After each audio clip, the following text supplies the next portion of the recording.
और अब अगले सेगमेंट की तरफ आपको लिए चलते हैं। नीट की परीक्षा पास करने के लिए छात्र सालों तक दिन रात एक कर देते हैं। माता पिता उम्मीद लगाए रहते हैं कि इस बार उनका बच्चा डॉक्टरी में एडमिशन ले लेगा, लेकिन लगभग हर बार लीक की खबर आती है और सारी उम्मीदें खत्म हो जाती हैं। छात्रों की मेहनत बेकार चली जाती है। नीट की परीक्षा कराने वाली नेशनल टेस्टिंग एजेंसी की जिम्मेदारी बहुत बड़ी है, लेकिन क्या यह एजेंसी हर साल लाखों छात्रों और उनके माता पिता का भरोसा तोड़ने के लिए बनी है? यह सवाल इसलिए उठ रहे हैं क्योंकि देश की सबसे बड़ी परीक्षाओं में से एक नीट पर एक बार फिर से लीक के बादल मंडरा रहे हैं। नीट यूजी 2026 परीक्षा का राजस्थान का सेंटर अब विवादों के भंवर में फंसता हुआ दिख रहा है। राजस्थान के सीकर में हुई एक शिकायत ने पूरे सिस्टम को कटघरे में खड़ा कर दिया।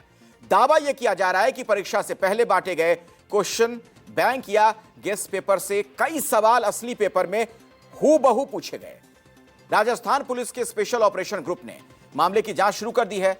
आला पुलिस अधिकारी तफ्तीश के लिए सीकर पहुंच चुके हैं। शुरुआती जांच में केरल से लेकर राजस्थान के सीकर और झुंझुनू तक का कनेक्शन सामने आ चुका है। एक गैस पेपर है। गैस पेपर में करीब 410 क्वेश्चंस हैं। उन 410 क्वेश्चंस में से तकरीबन 120 क्वेश्चन केमिस्ट्री में आए हुए बताए जाते हैं। वो गैस पेपर इन लोगों के बीच में, इन बच्चों के बीच में आज से नहीं, वो काफ़ी एग्ज़ाम के करीब 15 दिन पहले, महीना भर पहले तक उनके पास में ये आ रखा था। जैसे किसी ई मित्रा पे किसी ने फोटोकॉपी कराई तो ई मित्रा वाले ने आगे उसको फोटोकॉपी को आगे देना शुरू किया। तो हमारी जांच इस गैस पेपर के बेसिस के ऊपर जो चीटिंग हो रही है या किसी प्रकार का क्या कोई क्राइम हो रहा है उसके ऊपर केंद्रित है कि हम उसकी देखें। लेकिन जो बच्चे जो एग्ज़ाम्स दे रहे थे उनके पास में उनके व्हाट्सएप पे, उनके उसके मोबाइल के ऊपर इसका ट्रैवल होना पाया गया है। तो उनके बेसिस के ऊपर हम लोग कड़ी से कड़ी बढ़ाते हुए, इट्स ए लेबोरियस और पेनफुल प्रोसेस, तो हम सभी लोग उस अधिकारी उसमें इन्वॉल्व थे। सरकार जो हर बार सब कुछ पारदर्शी होने का दंभ भरती है, वो एक बार फिर सवालों के घेरे में खड़ी है। अगर दावे सच हैं तो सवाल उठता है कि जिस एनटीए को देश के भविष्य को आकार देने का जिम्मा सौंपा गया था, वो बार बार उसी पुरानी कहानी को दोहराने पर क्यों मजबूर है? क्या परीक्षा आयोजित करना इतना मुश्किल काम है कि हर साल कुछ गड़बड़ हो ही जाता है? जांच में सामने आया कि परीक्षा के सवाल 2 दिन पहले ही सीकर में छात्रों के पास व्हाट्सएप और दूसरे एनक्रिप्टेड मैसेजिंग ऐप के माध्यम से पहुंच गए थे। जांचकर्ताओं का दावा यह कि बरामद सामग्री में फिजिक्स, केमिस्ट्री और बायोलॉजी के हस्तलिखित प्रश्न शामिल थे, जिनकी लिखावट एक जैसी है।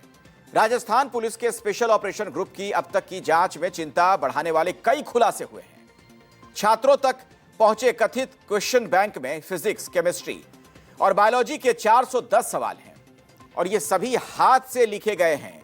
इनकी हैंडराइटिंग भी एक ही है। इसमें से 120 सवाल हूबहू नीट के पेपर में आए हैं। नीट के पेपर में कुल 180 सवाल हल करने के किए जाते हैं और प्रत्येक सवाल 4 अंक का होता है। यानी 720 में से 480 नंबर के सवाल सीधे क्वेश्चन बैंक से ही आ गए। किसी विशेष गेस्ट पेपर या क्वेश्चन बैंक से परीक्षा में कुछ सवाल हूबहू आने की संभावना तो रहती है, लेकिन इतनी बड़ी संख्या में सवाल हूबहू मेल खाने की संभावना आमतौर पर नहीं होती, वो भी देश की ऐसी परीक्षा में जो सबसे मुश्किल एग्जाम में से एक मानी जाती है। इस परीक्षा में एक एक नंबर से रैंक ऊपर नीचे होती जाती है। जांचकर्ताओं का मानना यह है कि अगर ये आरोप सही साबित होते हैं तो इससे रैंकिंग और प्रवेश पर बड़ा प्रभाव पड़ सकता है। यह मामला इसलिए भी गंभीर है क्योंकि कई प्रश्नों में उत्तर विकल्पों का क्रम भी परीक्षा से पहले शेयर की गई सामग्री से मेल खाता है। अब तक की जांच में यह पता चला है कि क्वेश्चन बैंक सीकर भेजने वाला चूरू का लड़का है, जो केरल के एक कॉलेज से एमबीबीएस कर रहा है। उसने 1 मई को ही इसे सीकर के अपने एक दोस्त को भेज दिया था। वहां से यह सीकर के एक पीजी संचालक को मिला, जिसने इसे अपने यहां रहने वाले छात्रों को दिया था। उनके माध्यम से यह अन्य छात्रों और करियर काउंसलर्स तक पहुंचा और फिर छात्रों के बीच यूं ही बढ़ता चला गया। छात्रों को 20,000 रुपए से लेकर 2 लाख रुपए तक की कीमत पर इसे बेचा गया। परीक्षा से ठीक एक रात पहले तक इसकी प्रतियां कथित तौर पर लगभग 30,000 रुपए कॉपी के हिसाब से बेची जा रही थीं। अब तक ये आंकड़ा तो सामने नहीं आया कि कथित क्वेश्चन बैंक कितने छात्रों तक पहुंचा, लेकिन यह संख्या बड़ी होने की आशंका है। दरअसल जिन लोगों को यह व्हाट्सएप पर मिला, उसमें मैसेज के साथ फॉरवर्डेड मेनी टाइम्स लिखा हुआ आ रहा है। यानी यह तभी लिखा हुआ आता है, आपको पता है, जब कोई मैसेज कई बार फॉरवर्ड किया गया हो।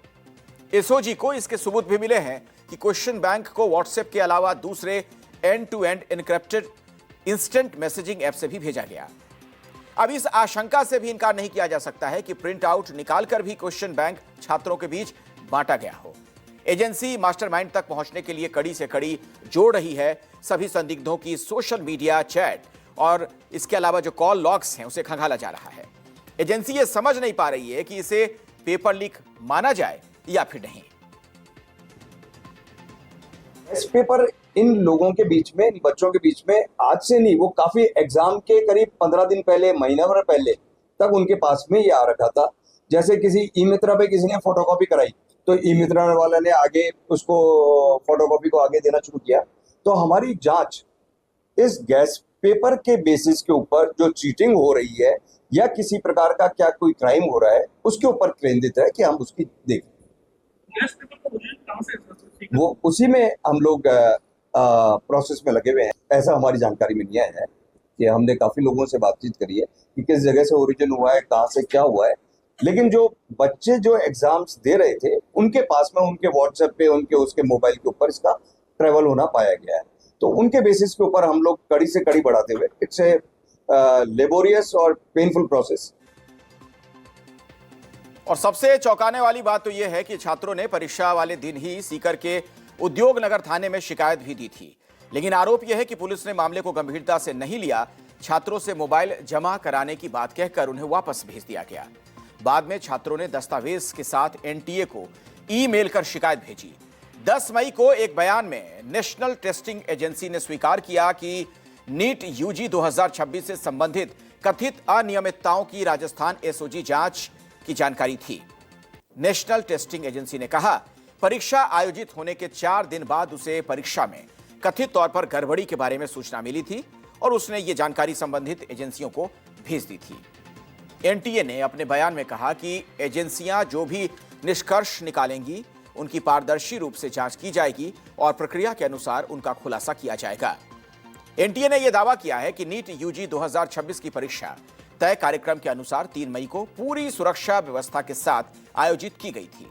प्रश्न पत्रों को जीपीएस ट्रैकिंग सिस्टम लगी गाड़ियों में ले जाया गया था। इन वाहनों में पहुंचाने के लिए यूनिक और ट्रैक किए जा सकने वाले वाटर मार्क भी लगे थे। इतना ही नहीं, नेशनल टेस्टिंग एजेंसी का दावा तो यह है कि परीक्षा हॉल में एआई इनेबल्ड सीसीटीवी कैमरे लगे थे, जिनके जरिए सेंट्रल कंट्रोल रूम से परीक्षार्थियों पर परीक्षा के समय पैनी नजर रखी जा रही थी। इससे पहले हर परीक्षार्थी का बायोमेट्रिक सत्यापन किया गया था और परीक्षा केंद्र पर 5G जैमर तक चालू थे। अब इस मामले पर सियासत देखिए कैसे शुरू हो गई। दिल्ली के पूर्व मुख्यमंत्री अरविंद केजरीवाल ने एक्स पर पोस्ट कर सरकार पर निशाना साधा। उन्होंने लिखा है कि हर साल 7 करोड़ युवा इंजीनियरिंग, मेडिकल कॉलेज में दाखिले और सरकारी नौकरियों के लिए परीक्षाएं देते हैं, लेकिन राजनीतिक संरक्षण में चल रहे पेपर लीक गिरोह इन युवाओं का भरोसा और हौसला तोड़ रहे हैं। राष्ट्रीय लोकतांत्रिक पार्टी के सुप्रीमो और नागौर के सांसद हनुमान बेनीवाल ने भी सोशल मीडिया पर पोस्ट कर सरकार पर निशाना साधा। इसके अलावा कांग्रेस सांसद प्रियंका गांधी ने भी पेपर लीक को लेकर बीजेपी सरकार से सवाल पूछे। उन्होंने ये लिखा कि संसद में पेपर लीक के खिलाफ लाए गए सख्त कानून का क्या फायदा हुआ अगर जमीनी तौर पर वही भ्रष्टाचार जारी है।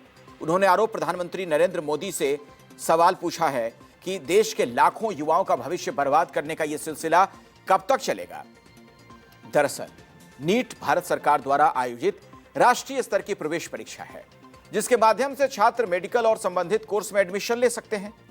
सरकारी और प्राइवेट दोनों तरह के मेडिकल कॉलेजों में एडमिशन सिर्फ नीट यूजी स्कोर के आधार पर ही होता है। इस परीक्षा को आयोजित करने की जिम्मेदारी नेशनल टेस्टिंग एजेंसी पर होती है। हर साल लगभग 20 से 25 लाख छात्र इस परीक्षा में बैठते हैं। सवाल यह है कि क्या इतने बड़े देश में एक परीक्षा को फुल प्रूफ तरीके से आयोजित करना भी अब चुनौती बन चुका है। डिजिटल इंडिया, टेक्नोलॉजी, सिक्योरिटी, क्या ये सारे दावे सिर्फ भाषणों तक ही सीमित हैं? जब बात चुनाव की होती है तो पूरी मशीनरी चौकस हो जाती है, और जब बात वीआईपी सुरक्षा की होती है तो कोई चूक नहीं होती। तो फिर छात्रों के भविष्य की सुरक्षा से ये ढिलाई क्यों? लाखों लाख छात्र हैं, उनके सपने हैं, वो सब ऐसा लगता है कि मानो बेकार हो जाते हैं। और ये सिर्फ एग्जाम नहीं है, ये उस भरोसे की परीक्षा होती है जो सरकार और सिस्टम पर टिका हुआ है। लेकिन ये भरोसा हर साल फेल हो रहा है। सवाल उस सिस्टम से है जो छात्रों से तो 100% परफेक्शन मांगता है, लेकिन खुद हर बार पासिंग मार्क्स भी नहीं ला पाता। तो आखिर कब तक लाखों छात्रों की मेहनत पर यूं ही पानी फिरता रहेगा? और कब तक सरकार और नेशनल टेस्टिंग एजेंसी इन सवालों से बचती रहेगी? और अब समय है शो के तीसरे सेगमेंट